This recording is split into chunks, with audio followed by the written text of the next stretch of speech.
gentlemen. I hope everyone is having a wonderful day. My original plan was to be backpacking right now, except we had storms rolling through, and we weren't exactly sure if we were going to get hit by a thunderstorm or not, so we decided to not go backpacking this weekend. We'll probably be pushing it off to next weekend, so if the weather is nice, you won't see me next Sunday. Because I will be on the trail, unless I have service, and then you'll see me at nighttime blacklighting. That would be cool. Alright, so, welcome.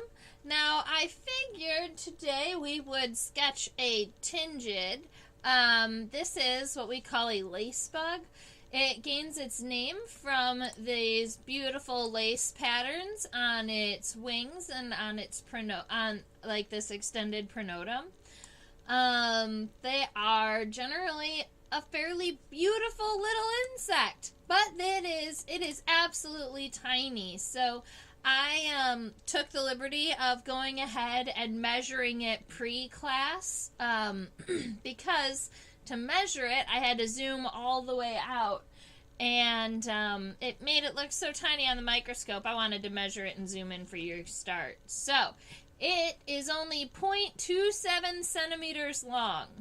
Alright, so if you wanted to switch that over into millimeters, you can. 2.7 millimeters. Is a very tiny little insect. They do fly. They are true bugs, meaning they have a piercing and sucking mouthpart, and they are in the order Hemiptera.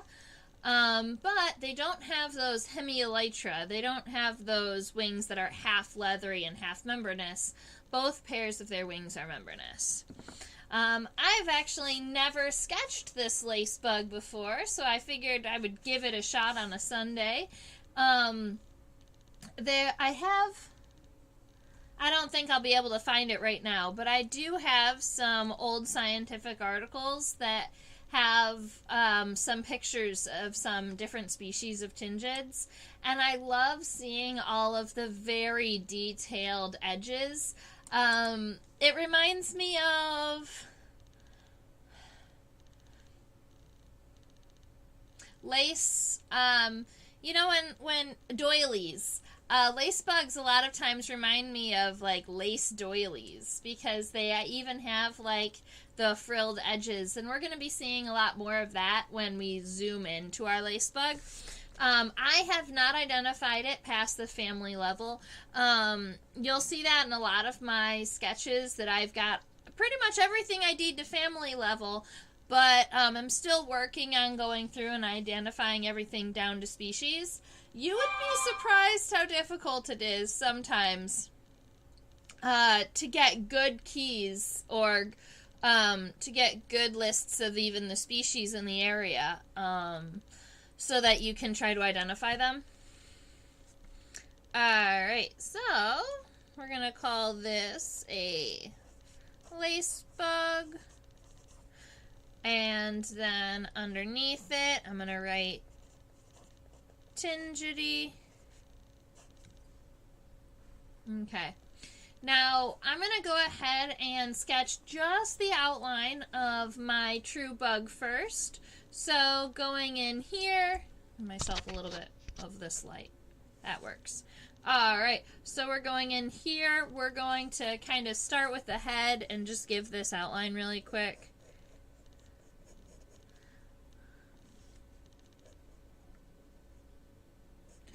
And we might even go ahead and turn our lace bug sideways so that we can view it from a lateral, because I'm curious if this section is an extension of the pronotum or if it's an extension of the head. So you've got the two large doilies on the side, and then those come down to a point. And then you've got the wings coming out here. And the wings do have these cool shoulders. So they go in, they go out, and they go down. And they are rounded down here. So coming in about here, they round.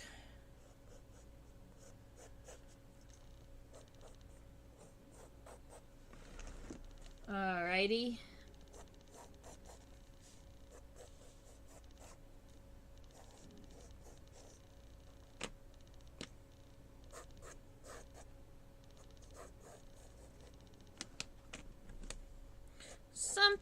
along those lines. That's gonna be good for my rough outline before going in. The other thing is we'll kind of see some of the legs. The hind legs are not visible from underneath the wings, but you can see a little bit of the middle legs. And then the front legs that are going to come up in this direction. So I'm just going to go ahead and give myself kind of these stick legs that I can work my legs off of. Let's see, probably just femur and tibia, or tibia and tarsi. We'll see. Alright, let's go ahead and zoom in.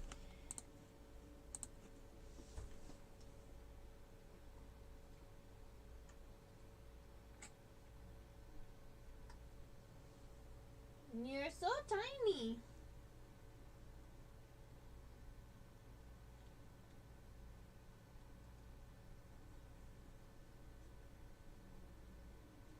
I want to turn it sideways really quick because I am curious about that.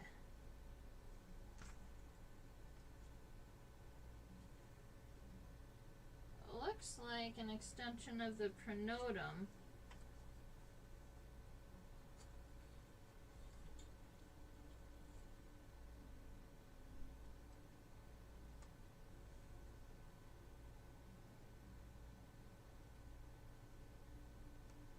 Alright, so I think that it's easiest to see from this angle. The eye is right about here. That's the darker spot that you're looking at. Let me go ahead into this microscope and take our measurement. Delete our measurement. There we go. Alright, so the eye is right about here, and this pronotum, this shield that's behind the head, the pronotum is the first segment of the thorax, the top of the first segment of the thorax. So, you're talking about right here, and then, you can see it kind of swoops up and over the head. So this section, this white section right here that comes back, on our sketch, when we were first kind of looking at it, it looks like this whole thing is the head, except this whole plate is the pronotum, and the head is little itty bitty and underneath, which is kind of awesome. So I'm gonna, when I go ahead and sketch mine, I think I'm going to kind of create a head like this underneath the pronotum and then build the pronotum a little darker around it. I wanted to check that before we kept going. I still like sketching it from the top. So here is a little introduction to how to pin very, very, very tiny insects. So some people will just keep them in alcohol if they're too small to pin.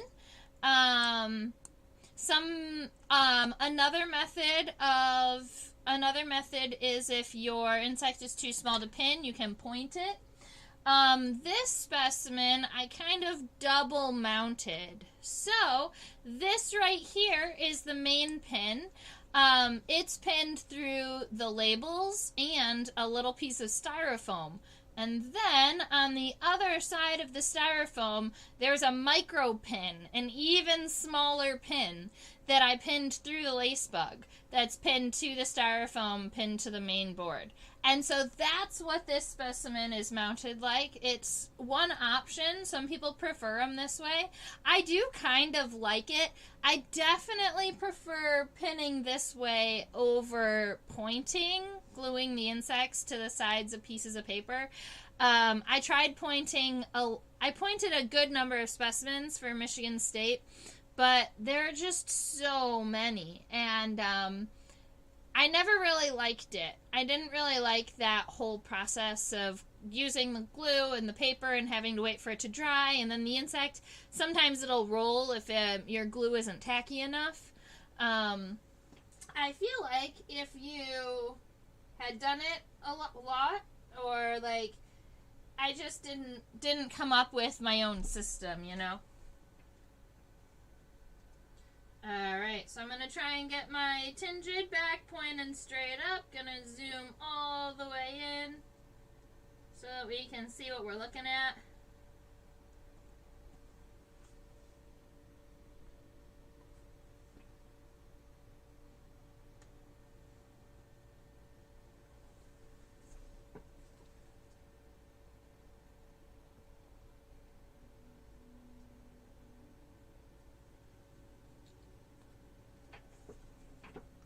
They're so cool. Alright, so that eye, that dark spot here, and that dark spot here, you are looking at the head right there. And this section that kind of looks like a water droplet, that is a protrusion above the body that is a part of the pronotum. It's that pronotal shield, and it's coming up and over the head. So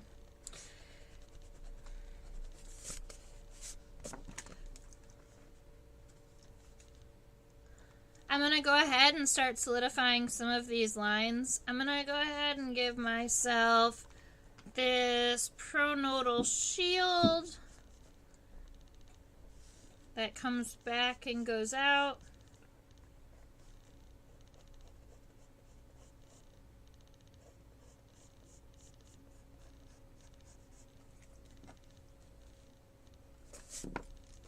And this is an insect that you're going to want to try to make sure that you are super observant of the making sure that the left side and the right side stays even, because it's going to be very much like a butterfly. You've got wings and you've got a lot of angles from the left and the right side that you're going to have to kind of match. There we go. So this is that pronotal shield up at the top. And then at the very, very central line, we've got a segment coming down. And it looks like my sketch is just a little off. So I'm going to be erasing that as we come down. Alright. Alright, so I want to make sure that I give my insect its eyes up here. And they're going to be right about here. And here. And keep in mind, you can't see any of the head, right? The head is actually only visible if you flip the insect completely upside down. Now, all of the segments of the antenna that have their own special names are visible. So I'm going to go ahead and point those out. This first segment of our antenna, this is the scape. This second segment of the antenna right here that starts coming this way, it makes that 90-degree angle. That's the pedicel. And the rest of these segments, those are the flagellum. So when I go ahead and sketch mine, I'm going to go ahead and label those, I think. So the scape comes up this way and is rectangular. It's the first segment of our antenna. And then our pedicel, P-E-D-I-C-E-L, comes out this way.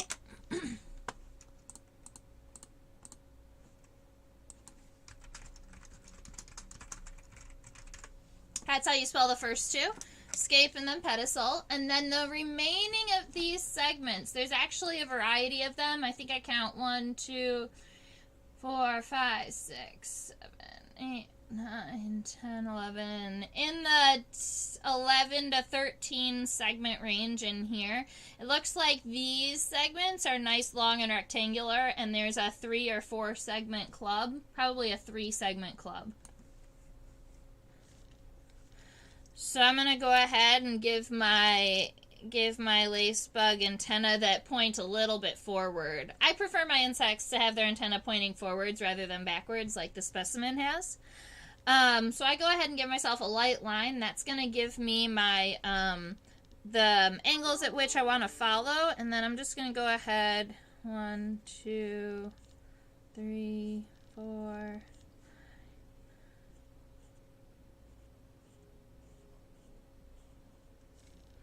Something like that, where you've got your antenna stays thin for a while, and then the last 3 segments come out and get wide. And I'm going to go ahead and match that on our other side. Lace bugs are one of those insects that you probably have never looked at really close up because they are only 2 millimeters long, right? I think earlier we measured it out at from the front of the head to the back of the wings. It is 2.7 millimeters long. So just a little bit over 1/4 of a centimeter. So they are pretty tiny. You will find them, a lot of times I'll find them around, like under trees. All right, these long rectangles at the base. And then a 3-segmented club. Yeah, something like that. All right, and if I go ahead and zoom up, right, zoom out, oh, he's so small, moving it just a little bit takes him completely off the screen. I want to take this microscope and zoom up to the top of this prenodal shield to show you something. All the way around, stop scooching. All the way around this edge, it's got these little spines. Alright, so when we're looking at that, stop moving.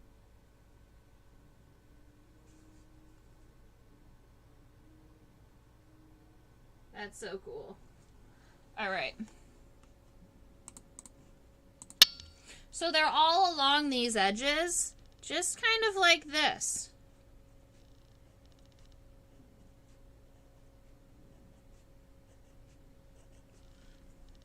And there's a lot of them. So you can go ahead and give your guy these lace-like spines along the edges. And this is something that we're going to be doing pretty much for most of our specimen. Now, you want to try to keep them even all the way around. Something that looks like that. They also does have these same little spines. They come all the way up to the front, but they are nice and small up at the front. So you can just give them kind of those little lines.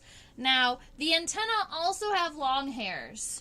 A lot of times those hairs on the antenna are sensory, so they're using them to feel, smell, taste the world around them. You can go ahead and give your lace bug some of those nice long hairs on its antenna. Awesome.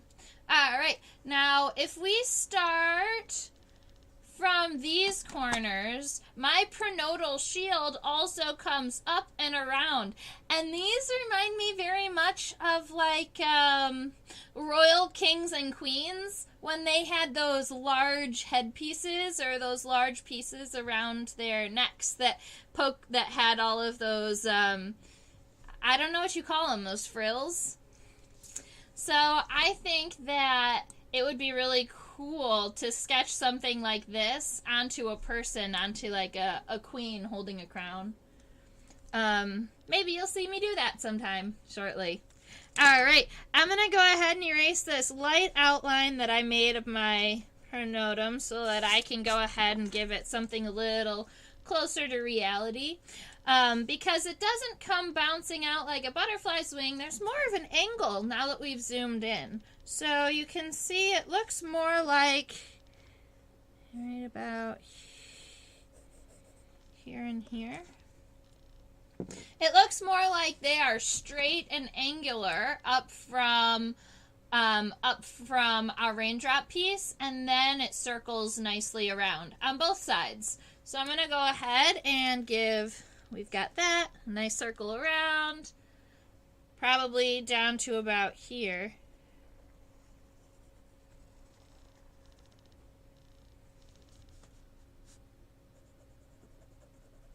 I'm going to go ahead and mark the other side kind of where I'm aiming so that when I circle around, I've got about the same feeling.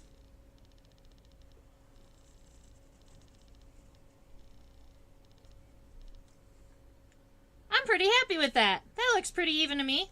Alright, so along the edges of this prenodal shield, you can see these same kind of fringes on the edges. So we're going to go ahead and give those fringes. I also want to finish this shield. So the prenodal shield, I believe this is a continuation of it. Unless that's the scutellum. Let's look.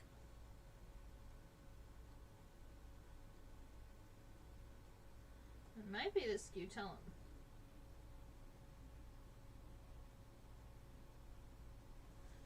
Alright, so what I think is happening here is you've got this triangle that comes up and this dark space, and that's going to be our scutellum. It's that triangle in between our two wings, and so this is where the wings start here.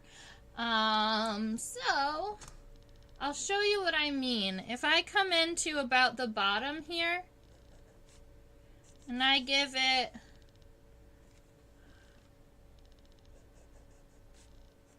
coming out like that, and then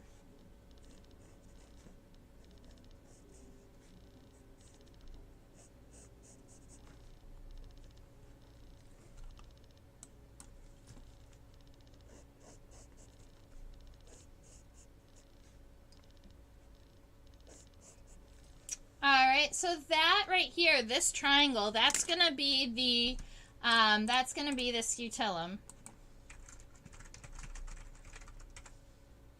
Is this section right here, and the pronotum is this whole piece, because this is actually all connected. There's this little bit of 3D going on where this is a little further away and this comes up towards the sky.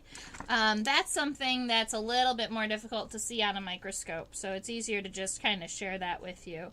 I'm gonna go ahead and give my lace bug her details along her pronotum. I feel like they really make the drawing, the sketch. And you're gonna go all the way around until you're about to hit the wing, and once you hit the wing, you don't have those anymore. So you want to make sure you have at least an idea where your wings are going to kind of start, so you can avoid right there.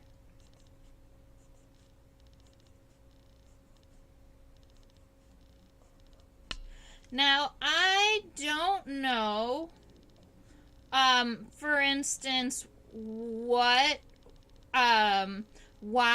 having this type of body shape, or why having this, like, form of lacy body is good, is, like, a positive adaptation. I'm not exactly sure, but it seems to work out for them.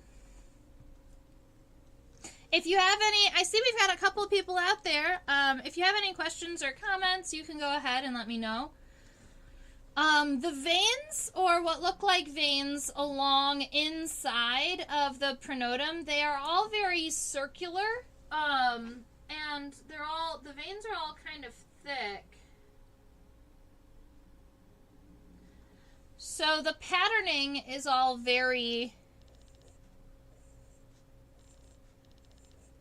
circular with large veins in between. So if you wanted to go ahead and kind of try, I don't know, I've not sketched a lace bug before. Welcome to my first time. I think that this is kind of giving you the same,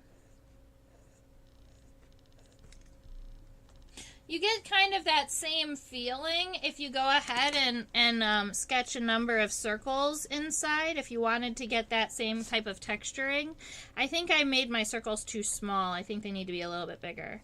But you want to make sure that there's not a lot of room in between the circles, because that's where your veins are going in. So it looks like, let me count.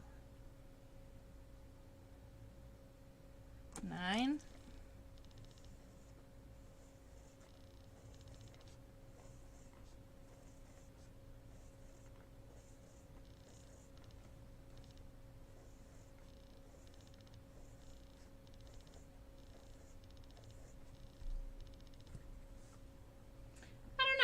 I think that's something that I can definitely work on. But I want to keep going down, and I want to see if we can keep on sketching these wings. So I'm going to scoot the specimen just a little bit.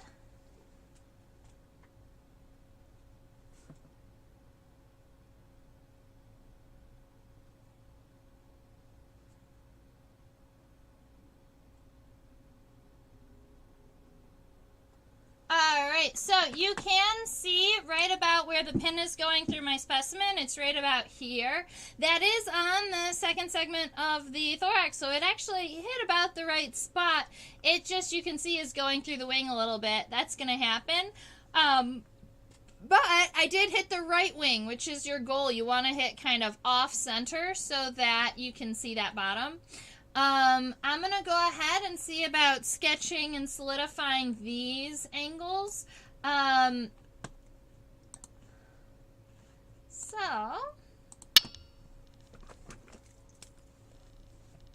out there. Why don't you let us know where you're joining us from? And if you've seen any cool bugs yourself this week. I had somebody share with me that they had found an Eastern European stag beetle, and it was awesome. It had this huge horn. So a lot of the big beetles are out. We had a 90-degree day here in Philly, so I think a lot of the large silk moths are out. So I'm going to see if I can go out and blacklight tonight, because I didn't get to backpack today because I was afraid of the rain, but I can turn it into more of a blacklighting night instead of backpacking. New Jersey! Welcome from New Jersey!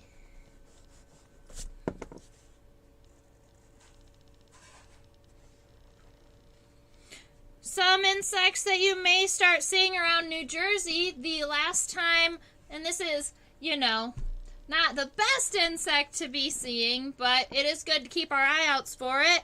The last time I went out hiking, I was seeing first instar spotted lanternflies.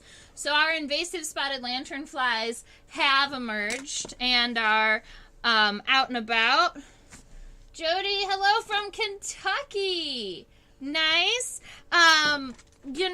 Kentucky has our giant stag beetle, Lucanus.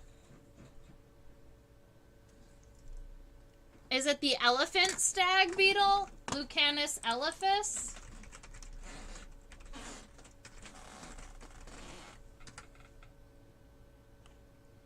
Yeah.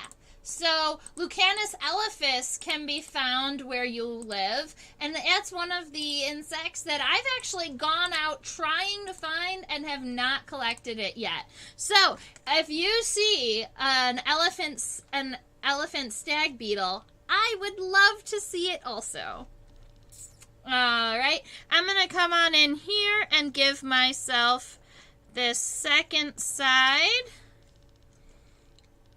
Gonna give my my lace bug these nice strong shoulders.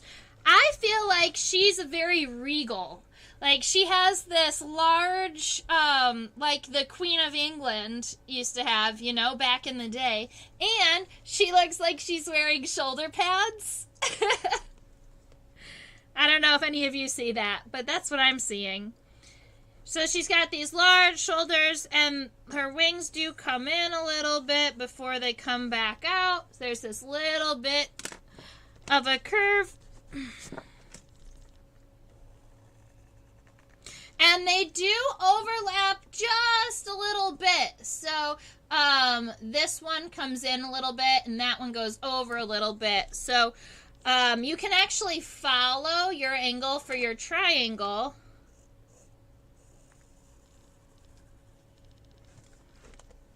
So you've got this little bit of an overlap, but I believe they meet a little bit more flat on the bottom. So I'm gonna go ahead and scoot our specimen down to double check that. Yeah. So they're a little bit more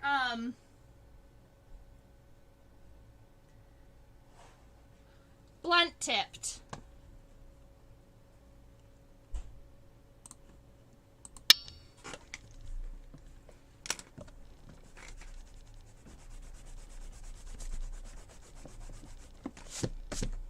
So I'm just going to go to where they start to separate, and instead of getting too narrow, just going ahead and flattening those out. And fixing a couple of angles.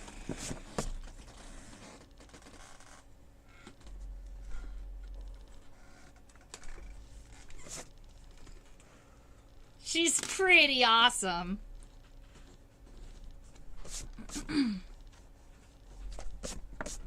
Alright, so some noticeable characteristics.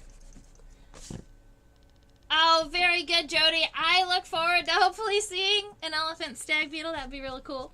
I believe there's a certain time of the year that you can actually find them at gas stations at nighttime. So if you see them, let me know, and I'm going to take a trip out to Kentucky. Alright, so I'm going to look at kind of the bottom edge of my wing, and you can see on both sides it kind of has these three larger circles. I'm going to go ahead and give my lace bug those three circles because I feel like they seem distinctive to me. With three circles underneath.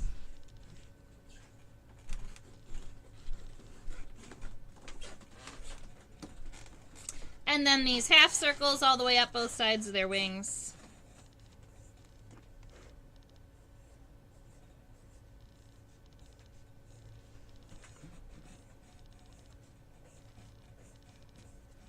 I don't know how much of the patterning I'm going to take care of on this lace bug. I do know that as it comes up closer to the edges, they turn these her half circles into more like rectangles that run along the edges. Let's go ahead and zoom out a little bit. I think that I can get the entire wing.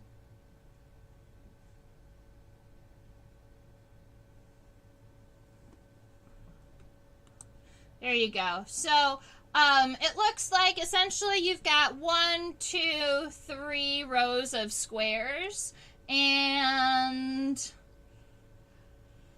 so this is when it would be great to have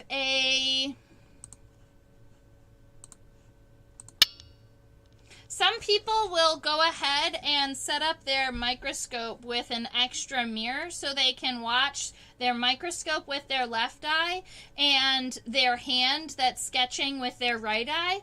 And it's like a mental game where you can actually kind of see the organism that you're sketching on top of your paper so that when you're sketching, you can just kind of follow the lines. And I forget what the tool is called that allows you to do that, but it's definitely something that used to be taught at college level. It used to be a part of the curriculum, using the microscope and sketching.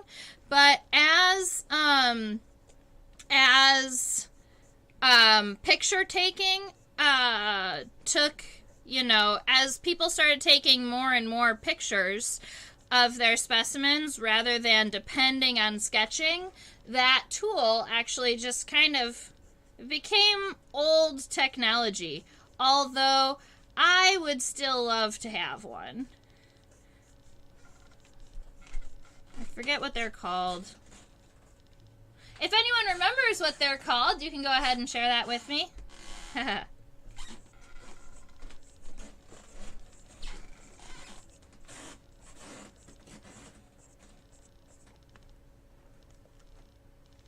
Oh, and then my lace bug also around the edges of its wings have those same beautiful spiky portions that my pronotum has. I don't think it goes all the way around. I think it just takes kind of the front edge and the front edge and then the first half of the lateral. Yeah.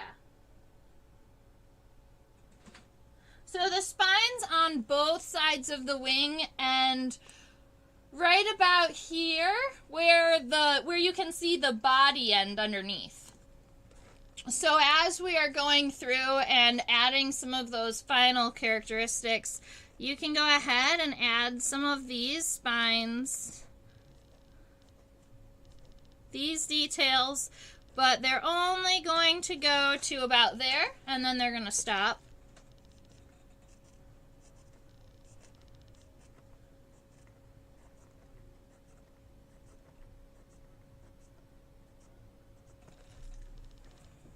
Okay, and let's see.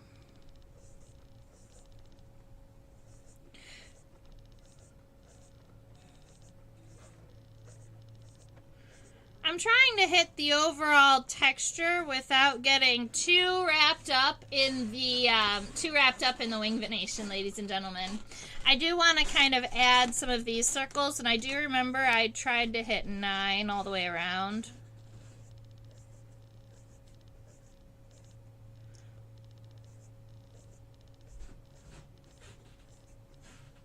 Alright, so, I don't know, I'm thinking it's looking pretty alright so far. We do have that body underneath, and I'm wondering if it might be good to kind of just give ourselves, let's see.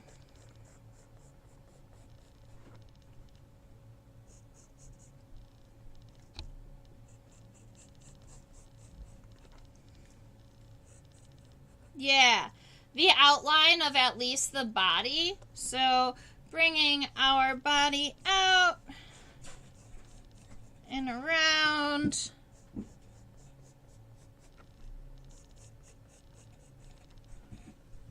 Cool. Oh, I'm pretty happy with this so far. I think the only things we really need to take care of are the legs. Now, I'm not going to worry about the middle legs because they would be visible just a little bit in between these two segments, and I think that that's just going to be too much for me. But what we can do is go ahead and add on the front legs.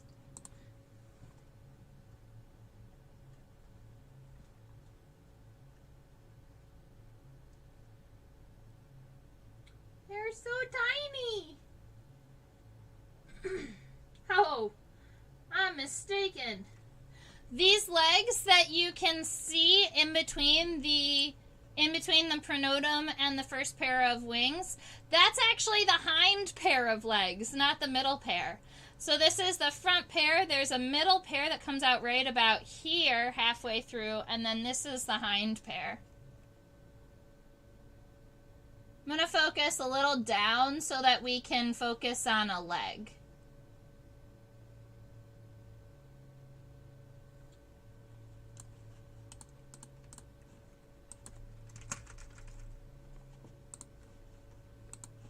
So when we're sketching the first leg, that's the pro leg, or what we can call the front leg, or the foreleg. There's a bunch of different names for them depending on the key and the type of insect that you're looking at. Let's see. Alrighty, so I'm going to go ahead and put my first leg. The segment that you can see coming out, that's actually the tibia. So the femur is only visible from underneath, and they've got nice thin tibia.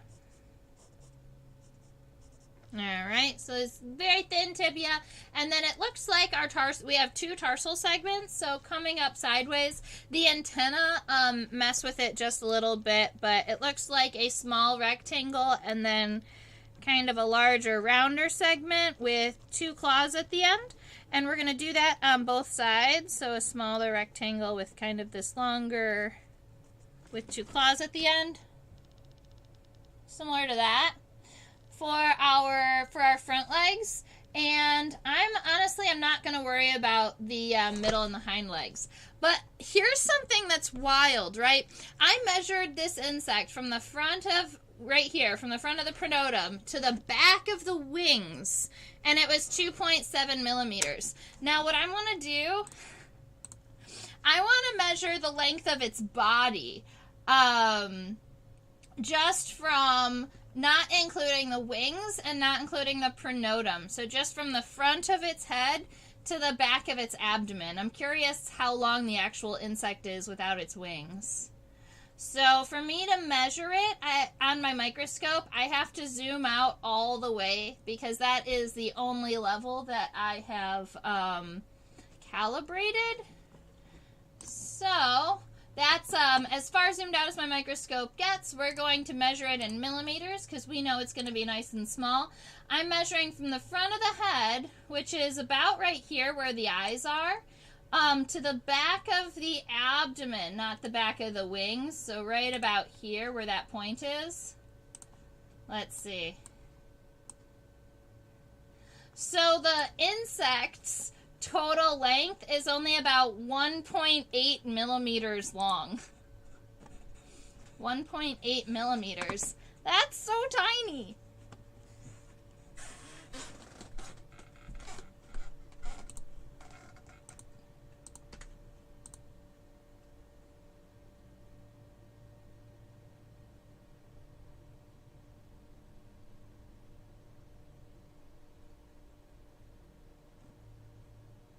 I definitely should spend some time taking pictures of a tingid. I think that their wing venation just makes them amazing.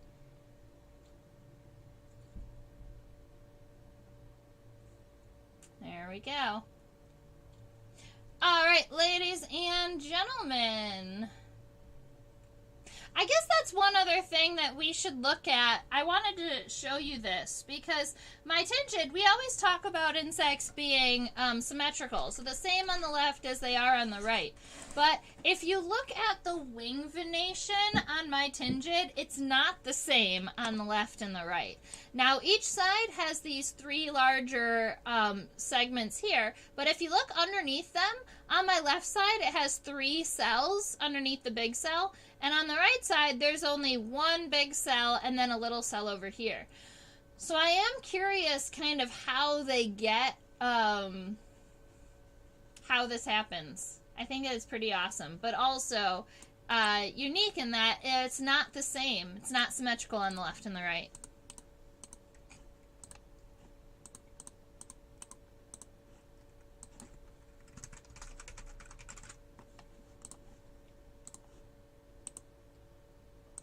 All right, so, yeah, so the whole insect from here to here is about 2.7 millimeters. But if you're looking at the actual length of the body from about here to here, you're looking at only 1.8 millimeters. Alrighty, now, what do you guys think? Would we like to flip my lace bug over? We might be able to see its piercing and sucking mouth parts. A specimen that's mounted like this one is, it's a little bit more difficult to flip it over because there is the piece of styrofoam underneath it.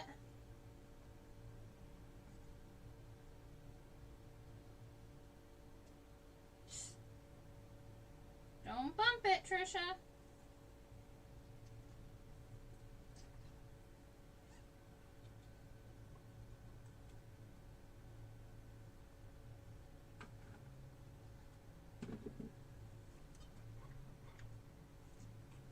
To readjust my microscope a little bit so that it's closer to the specimen. There we go. This is kind of cool.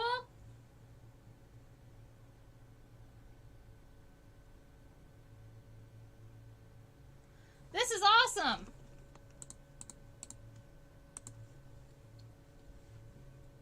This is what it looks like on the bottom side.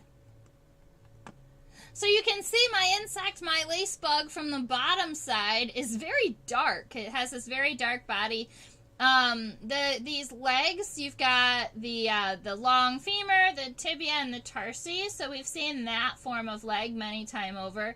This is one of the antennae going up into space. And then if you look right about here, and then between the hips, essentially right about here, there's a long piercing and sucking mouth part, and that is my lace bug's piercing and sucking mouth part. It doesn't have another name.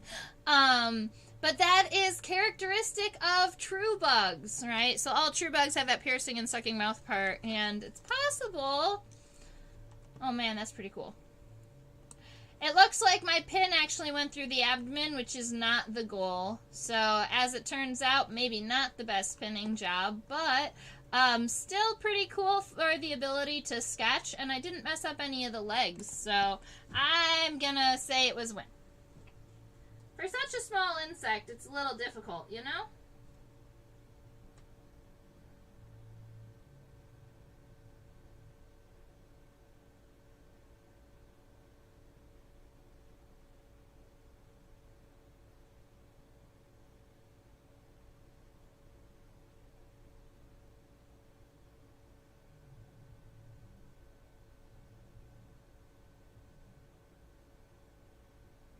I just have never looked at the bottom side of a tingid before, so I am kind of mesmerized. But I think we're pretty much done. I don't think I'm going to be able to sketch this. I really could. I just don't think I have time. I was looking right here, so I was trying to figure out a lot of times true bugs have a kind of a they have a central mouth part that's long and straw-like that they use to suck with, but a lot of times they kind of have a sheath that guards that mouth part, and the sheath is a lot of times more like the thing that's going to pierce. It's going to be sharp, and it's going to be more defensive. And I was trying to see if my lace bug had that sheath that guards its mouth part. But I'm not seeing one. So it must only, drink from soft plant bodies, like leaves. It does look like in between the legs here, my, tingid has, or my lace bug has maybe a little bit of protective cushioning that surrounds its mouth part when it's sitting against its body. So as my insect is walking across the ground, its mouth part looks like it'll be protected. And that's what I was trying to see, is I was trying to see if those were kind of an expansion of the coccyx, like the hips, where the legs are connected, or if it was a continuation of the mouth part. But it looks like it's actually part of the body, which is nifty. I like it.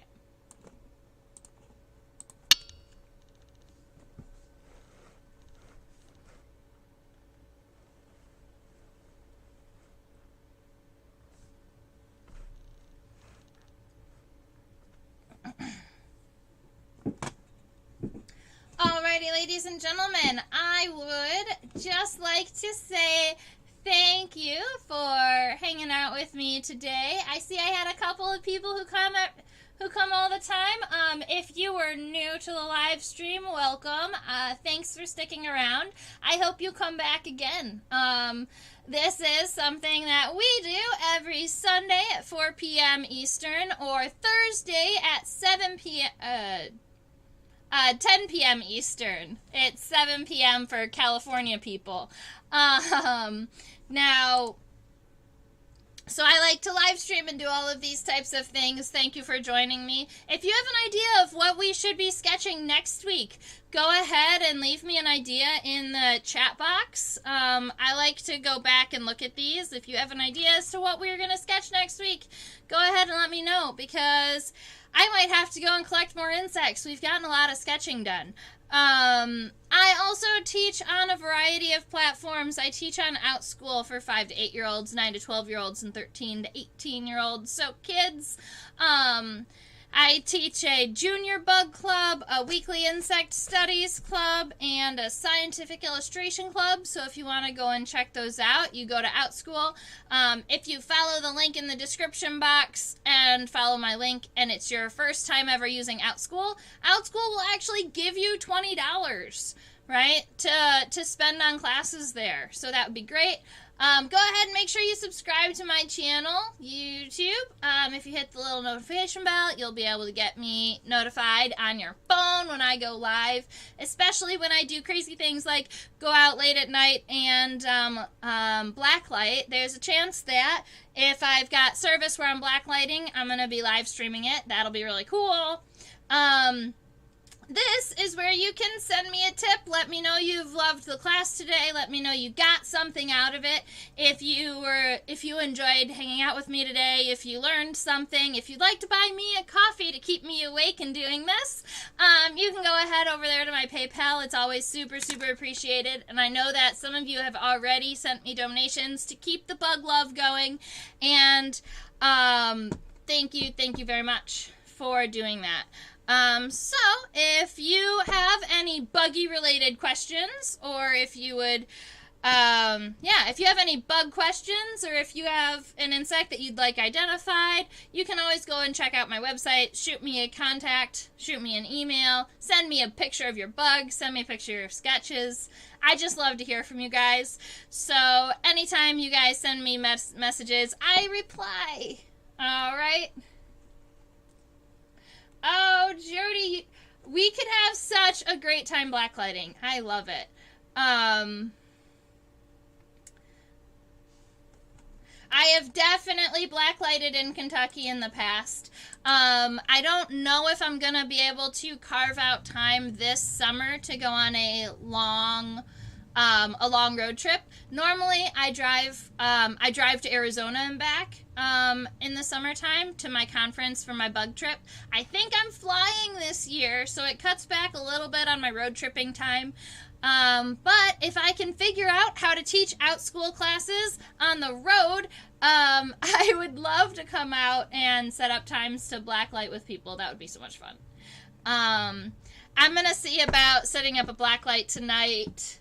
I just don't know if I'm going to have service. So, you may or may not be getting a notification tonight that I'm live blacklighting at a local park. My hope is that the big silk moths are going to be coming out because it's nice and warm, and I've seen some pictures of the big silk moths on other people's pages, so I know they're flying. Normally they hatch and emerge at your first 90-degree day, and that was the last couple of days. The silk moths are only out for 3 to 5 days after they emerge because they don't have mouth parts and they don't have the ability to eat. So it's a very small window that you can go out and collect them. That is something that I'm going to be looking at. All right. Thank you so much for hanging out with me, Jody. I'll make sure that you're aware if I go ahead and blacklight. That would be fun. I hope everyone has a wonderful week. Share your stories with me. Send me a message, and have a wonderful week. Happy bugging.